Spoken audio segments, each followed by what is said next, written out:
उपस्थित समुदायाला संबोधित करताना त्यांनी म्हणलं, मी तुम्हाला म्हणलं होतं मी लवकर परत येईन आणि मी आलो. मी हुकुमशाहीच्या विरोधात लढत आहे आणि माझी तुम्हा सगळ्यांना विनंती आहे की आपल्या देशाच्या 140 करोड जनतेने या हुकुमशाहीच्या विरोधात लढा दिला पाहिजे.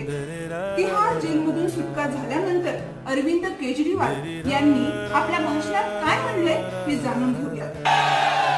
भारत माता की इनकलाब इनकलाब वंदे वंदे।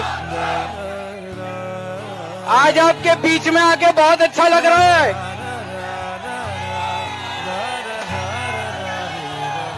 मैंने कहा था ना मैं जल्दी आऊंगा, मैंने कहा था ना जल्दी आऊंगा, आ गया। वंदना करता हूं जिनके आशीर्वाद